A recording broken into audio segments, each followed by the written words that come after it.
And it does this through looking at the Centre for Alternative Technology. So the Centre for Alternative Technology in Machynlleth, Powys, was established in 1973 by Gerard Morgan Grenville.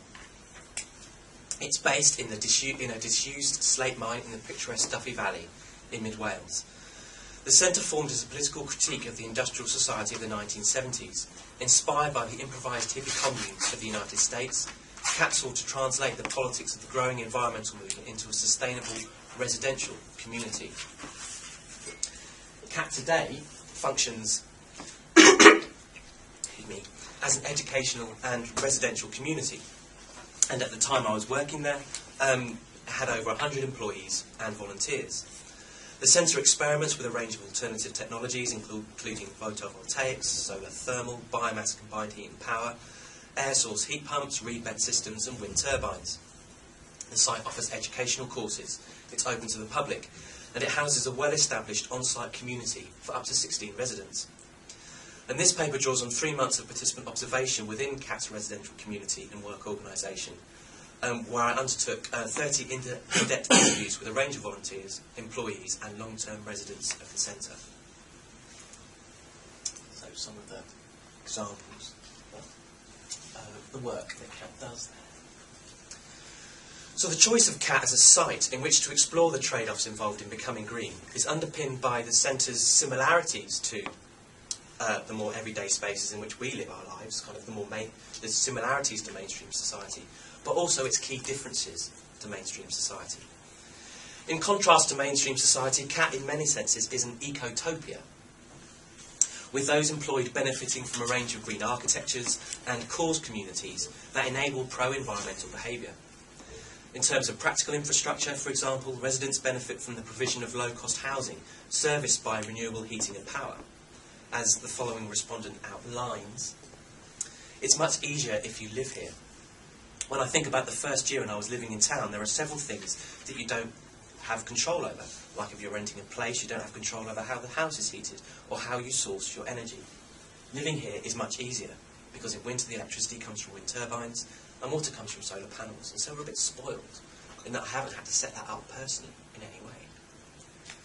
So coupled to housing and energy provision, CAT also provides a carpooling scheme for local and regional transportation. Several cars are available for short-term use by residents and employees, negating the need for individual car purchase and use. Coupled to the availability of ecological infrastructure, the presence of like-minded others within the residential and work community also provides encouragement to introduce and maintain more environmentally benign lifestyles. As the following respondent states, it's much easier here. Much easier really to take a radical step. Because if I was living in the middle of London, it would not be as easy to do this kind of thing, I don't think. Yes, it is relatively painless, and I think that CAT is more a community really, supportive and healing and forgiving. And as the final respondent suggests, I suppose I don't really think about it as much. I would recycle more and do some environmental things in mainstream society and not think about it that much before I came here. It definitely helps having a course community. So in these ways, perhaps CAT is slightly different from the spaces of mainstream society in which the majority of us live our lives. So the provision of green infrastructure and the fostering of a course community have enabled the creation of an ecotopian culture at the Centre for Alternative Technology. One may assume, therefore, that such provision removes the tensions involved in becoming green for its residents and employees. This is not altogether the case. Although individuals at CAT are encouraged to adopt an alternative culture, individuals do not live totally isolated or insulated from the pressures, appetites and attractions of the mainstream. Although CAT might seem a philosophical and geographical escape from mainstream society, be it in the middle of kind of Ceredigion, kind of 3 hours away from a large industrial or urban settlement, it's not a purely independent or autonomous space. Rather, CAT can better be understood, I would argue, as an encounter space, where in this case, environmentalist and consumerist values actually meet. As such, and like all other spaces in the developed world, CAT is a site that is thoroughly connected and often interpenetrated by notions of consumption and capitalism. CAT is therefore a centre which may be more acutely sensitised to contemporary environmental problems and their solutions, but it is also a site where individuals remain troubled by the tensions and trade-offs involved in becoming green. As a site of study, therefore, CAT offers the potential to illuminate both the tensions existing in broader society, as well as their possible solutions. And so we move on to now the kind of different strategies that individuals at CAT were using in order to reconcile or bring together those differences between their aspirations to be green and the realities of living in this encounter space, as a space that kind of was a meeting place between environmentalism and the mainstream. So the above quotations outline a range of different individuals live and work at the Centre for Alternative Technology. Despite the variety of jobs and backgrounds at CAT, what these individuals share was their choice to execute their professional skills in the service of the centre. For many, this choice represented a significant commitment to their personal, and for these we might read ecological, ideals. However, this decision was itself fraught with compromise. On one hand, it proactively accelerated environmental solutions through advice, experimentation and education. Yet on the other hand, it compromised their ability to earn a lucrative salary doing another job in a different place, as the following respondent outlines. So for these individuals, their decision to trade their financial and career security for what they see as environmental security for themselves and the broader planet is a key aspect of their environmentalism. For some, this decision is so significant that it exhausts their sense of commitment to the environment.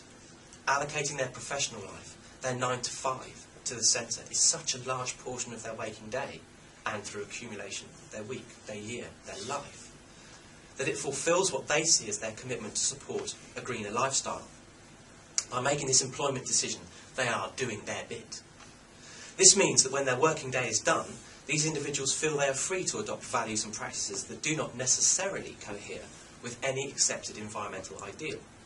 In short, their private life remains unfettered by the need for green, as the following respondents suggest.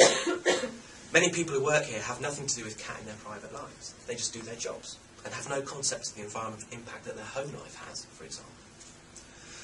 Another example might be you have people here who just come here for a job, and there are lots of cars here, and we all come between 5 or 10 miles of this site, and we keep on making spaces for cars. In other words, people drive to work. It's almost as if when they clock in to the Centre for Alternative Technology, they clock in to an environmental ideal. Literally, when they shut the door on their car, they're clocking into their work environment, and when they clock out again, they can get back into their cars and drive home and not necessarily make those connections between using their car for work. These are all kind of summed up by this final quotation on the slide. In a lot of jobs, you aren't expected to be the role you're in when you're not there. Do you know what I mean? We're like a doctor or a policeman in some ways, that when you walk out of CAT, you're expected to stay on duty to a certain extent. And if you're flying off from holiday, you'll get raised eyebrows, which is good in some ways, but you also think, to what extent am I doing this as a mission? And am I buying into this CAT thing as a job? And to what extent should I be able to leave it behind? Sometimes I think, maybe it's the rebel in me, because I think, well, I can have a holiday. I can surely do that.